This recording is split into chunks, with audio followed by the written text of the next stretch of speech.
પડતું આપણે જે આઈએમપી આપ્યું હતું એમાંથી જ પરફેક્ટ આવ્યું છે. વ્યાકરણ વિભાગ હોય કે સેક્શન ઈ હોય કે આપણે આપેલું નિબંધ હોય, બધું આપણી ચેનલ ઉપર જે આપવામાં આવી તે પૂછવાનું છે.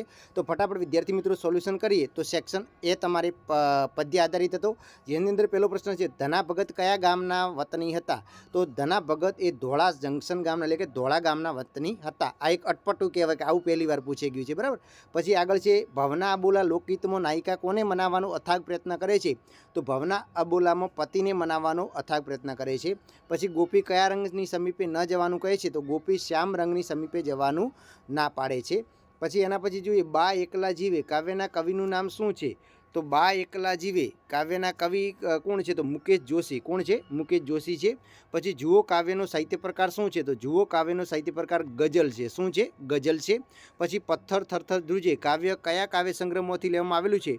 તો સંદોગલય બૃહદમાંથી લેવામાં આવેલું છે, બરાબર, સંદોગલય બૃહદમાંથી. પછી સમગ્ર બ્રહ્માંડમાં કોણ વ્યાપેલું છે? તો શ્રીહરિ વ્યાપેલા છે. કોણ વ્યાપેલા છે? શ્રીહરિ. પછી દમયંતી પોતાના પિતા આગળ કઈ મૂંઝવણ રજૂ કરે છે? તો દમયંતી કહે છે કે સ્વયંવરમાં 5 નળ આવવાના છે, તો સાચો નળ કયો છે એ હું કઈ રીતે ઓળખું? એ મૂંઝવણ રજૂ કરે છે. એના પછી પોતાને વનમાં જવા માટે લક્ષ્મણ ઉર્મિલાને કયું કારણ બતાવે છે? તો રામ સીતાની સેવા કરવાનું કારણ બતાવે છે. કયું કારણ? રામ સીતાની સેવા કરવાનું. પછી ભાણીએ કપડાં ધોવાનો સમય કયો પસંદ કર્યો હતો? રાત્રિનો સમય. કયો સમય? રાત્રિનો સમય પસંદ કર્યો હતો. એના પછી 3-4 વાક્યના પ્રશ્નો તો આપણે બેઠા આપેલા છે, એ જ પૂછાણું છે. પરમાત્મા પૃથ્વી પર કયા કયા સ્વરૂપે રહેલા છે? ચારે દેવો એકબીજાને કયા કયા શ્રાપ આપ્યા? ભવના બોલા લોકગીતમાં નાયિકાને કયા દુઃખ વેઠવા પડ્યા? ઓલિયાએ ગ્રામજનોને શું કહ્યું અને તેનું પરિણામ શું આવ્યું? બરાબર, જે એને કહ્યું હતું કે ભાઈ જેણે પાપ ન કર્યા હોય એક પણ, એ જ આ સ્ત્રીને પથ્થર મારે અને દરેક ગામના લોકો એક એક કરતા ભાગી ગયા હતા. આવું પરિણામ આવ્યું હતું, બરાબર. એના પછી સવિસ્તર પ્રશ્નો હતા. દમયંતી સ્વયંવર કડવાની કથા તમારા શબ્દો લખો. એના હાથમાં બા એકલા જીવે કાવ્યના આધારે બાની વેદના તમારા શબ્દોમાં લખો. હવે સેક્શન બીની આપણે વાત કરીએ તો એની અંદર છે, વિનોબા ભાવે ક્યાં આવ્યા ત્યારે બાપુના એક ભાષણની ગરમાગરમ ચર્ચા ચાલ્યા કરતી હતી. વિનોબા ભાવે ક્યાં આવ્યા હતા ત્યારે બાપુના એક ભાષણની સરસ મજાની ગરમાગરમ ચર્ચા ચાલી હતી. ચાલો કમેન્ટ કરીને તમે જવાબ આપો કે ભાઈ વિનોબા ભાવે ક્યાં આવ્યા હતા ત્યારે બાપુના જે ભાષણ છે એની ગરમાગરમ ચર્ચા ચાલી હતી. એના પછી બીજું છે, ઉસીનું માગનારાઓની નજર કેવી હોય છે? તો ઉસીનું માગનારાની નજર ગીધ જેવી હોય છે. કેવી? ગીધ જેવી. પછી ચંદનવાડી આગળ નદી કઈ નદી છે બહુ ઘાટીલો વળોક લે છે? તો શેષ નદી. કઈ નદી? શેષ નદી. એના પછી માગ્યા મુજબ છે, તો સૌજન્યશીલ પ્રભાશંકર પાઠનો સાહિત્ય પ્રકાર શું છે? ચરિત્ર નિમન. શું આવશે? ચરિત્ર નિમન આવે છે. એના પછી મહાત્માના માણસ પાઠનું લેખકનું નામ શું છે? તો ધીરુબેન પટેલ છે. શું છે? ધીરુબેન પટેલ આવે છે, મહાત્માના માણસ. પછી સેલ્વી પંકજમ પાઠ લેખકની કઈ કૃતિમાંથી લેવામાં આવેલું છે? તો આગંકૃત. કઈ કૃતિ? આગંકૃત કૃતિમાંથી લેવામાં આવેલું છે. પછી વિજુ કેટલી ભણેલી હતી? તો વિજુ 4 ચોપડી ભણેલી હતી. કેટલી? 4 ચોપડી ભણેલી હતી. પછી અનિરુદ્ધ અને તેના મિત્રો કઈ રમત રમવામાં લીન હતો? લખોટાની રમત. કઈ રમત આવશે? લખોટાની રમત રમવામાં લીન હતા. પછી ડૉક્ટર બાબા સાહેબની જીવન તત્વત્રી કઈ છે? સમતા, સમાનતા, બંધુતા એ આવે છે, બરાબર. પછી ભોજાઈ રહેઠાણમાં શું બનાવ્યો હતો? તો કૂબો બનાવ્યો હતો. શું બનાવ્યો હતો? કૂબો બનાવ્યો હતો. એના પછી 3-4 વાક્યના પ્રશ્નો છે. ગાંધીજીના પ્રત્યુત્તરની કઈ વાત વિનોબાને સ્પર્શી ગઈ? મોટા હોલના પ્રવેશતો નાયકને કયું દૃશ્ય જોવા મળ્યું? ઉસીનું માગનાર વિવેક હોતા નથી એવું લેખક કેમ કહે છે? લેખિકાને કયા કયા નામ પારકા લાગ્યા હતા? બરાબર, જે જુગંબર છે ગૃહ એ કાઠીના નામ હતા ને એ એમને પારકા લાગ્યા હતા. પછી મોટા પ્રશ્નમાં યુધિષ્ઠિર યુદ્ધ વિષાદ નાટકના કથા વિશે તમારા શબ્દો લખવો. શરત વાર્તાના શીર્ષકની યથાર્થતા ચર્ચો. એના પછી સમાનાર્થી શબ્દો જોડવાના હતા. તો દેહ, તે તો શું થાય? શરીર, અને શરીરને તન થાય. પછી તાસીર, તાસીર એટલે પ્રકૃતિ થાય છે અને સ્વભાવ થાય છે. પછી વાયરો, વાયરો એટલે શું? તો પવન થાય છે અને વાયુ થાય છે. પછી સ્નિગ્ધ, સ્નિગ્ધ એટલે સુંવાળું થાય છે અને અહીંયા આવે છે કોમળ થાય છે. અને ભીતિ એટલે ડર અને બીક થાય છે, બરાબર. એકદમ ઇઝી હતા. એના પછી વિરુદ્ધાર્થી શબ્દ આપવાનો છે, રેખાંકિત શબ્દ ફરીથી લખવાનો છે, અર્થ ન બદલાય રીતે રેખાંકિત શબ્દનો વિરુદ્ધાર્થી. અમે 3 ઘોડા સવારની આવડતવાળા હતા. તો આવડતવાળાનું શું થાય? તો અણઆવડતવાળા. એટલે કે અમે 3 ઘોડે સવારીની અણઆવડતવાળા ન હતા. પછી કલંક, કલંકનું નિષ્કલંક થાય. તો કે આ રાજમુગટ પર નિષ્કલંક લાગેલું નથી. પછી મેનાબેન ઉત્સાહમાં આવી ગયા. તો મેનાબેન નિરુત્સાહમાં આવ્યા ન હતા. પછી હું અસભ્ય માણસમાંથી સેવક બન્યો છું. તો હું સભ્ય માણસમાંથી સેવક બન્યો નથી. મને શરત મંજૂર છે, મને શરત ના મંજૂર નથી. એકદમ ઇઝી હતા. એના પછી જોઈએ કે જીવ માત્ર પ્રત્યે એકાત્મક સરખાપણું. તો સમરસતા. શું આવે? સમરસતા આવે છે. પછી વડના વૃક્ષ પર આવતું ફળ જેને ટેટા કહેવાય. શું કહેવાય? ટેટા કહેવાય છે. પછી ધ્યેયહીન સૂઝબૂઝ વિધાનું. તો કે કોઈ ધ્યેય જ ન હોય, સૂઝબૂઝ વિનાનું હોય, બરાબર ને, એવું કે એને શું કહેવાય છે?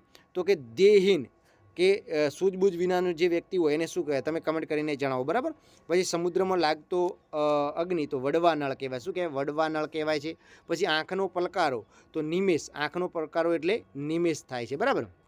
પછી હાટેથી, હાટેથી એટલે બજાર, હાટેથી એટલે બજારથી થાય, બજાર. પછી ટાણે, ટાણે એટલે સમય, વખત, બરાબર. પછી યુધિષ્ઠિર તો યુધિષ્ઠિરની સાચી જોડણી યુધિષ્ઠિર આવી રીતે તમારે લખવાનું હતું. પછી શ્વેતકેતુ તો શ્વેતકેતુની અંદર આ સ્વ આવે, શ્વેતકેતુ, બરાબર.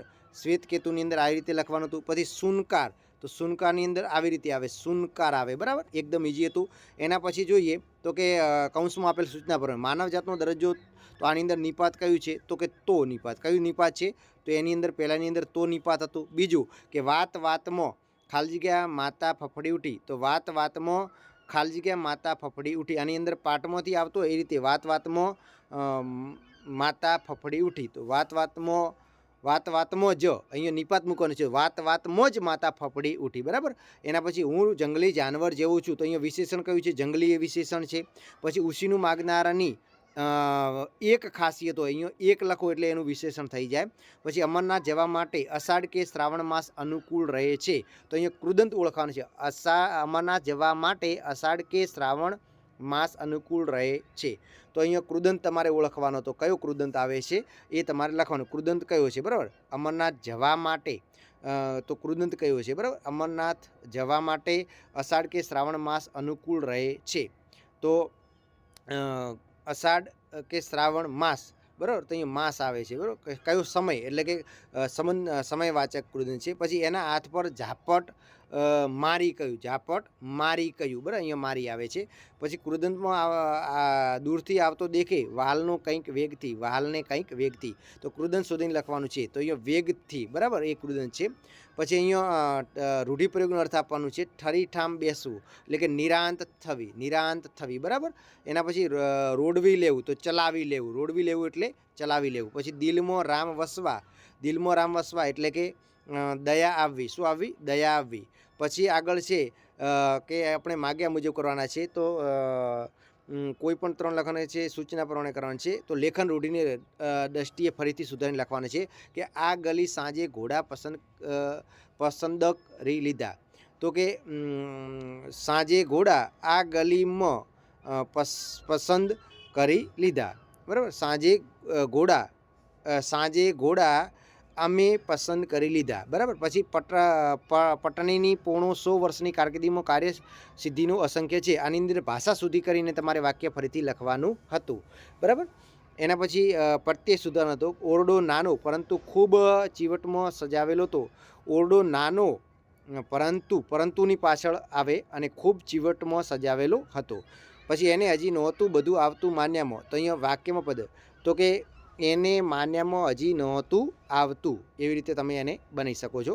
એના પછી જોઈએ તો કે સાદા અને સંકુલ વાક્ય છે તો પહેલી અંદરથી સંકુલ વાક્યને સાદામાં ફેરવાનું છે. તો એણે 1000 વાર નિર્ણય કર્યો પછી હશે અને ફરી આવું બન્યું એટલે કે તમે બહાર કાઢી નાખો 2 વાક્ય સાદા બની જાય. બીજામાં માણસના હૃદયમાં પણ દુકાળની ભીષણતા હોય છે તો અહીંયા પણ ગાઢો તો પણ તમારા 2 માનવના હૃદયમાં અને દુકાળની ભીષણતા હોય છે, બરાબર. પછી શ્વેતકેતુએ પાણીમાં હાથ ફેરવ્યો એ ગાંગડો બિલકુલ જણાય છે. અહીંયા પણ તમે ગાઢો તો બની જાય. જો શ્વેતકેતુની જે જોડણી પૂછે અહીંયા શ્વેતકેતુ આવી રીતે તમારે તો કેતુની જોડણી તો તમને અંદરથી જ મળી ગઈ હતી, એકદમ ઇઝી હતું, બરાબર. સોરી, આગળ મેં ભૂલથી તમને બોલાઈ ગયેલું છે.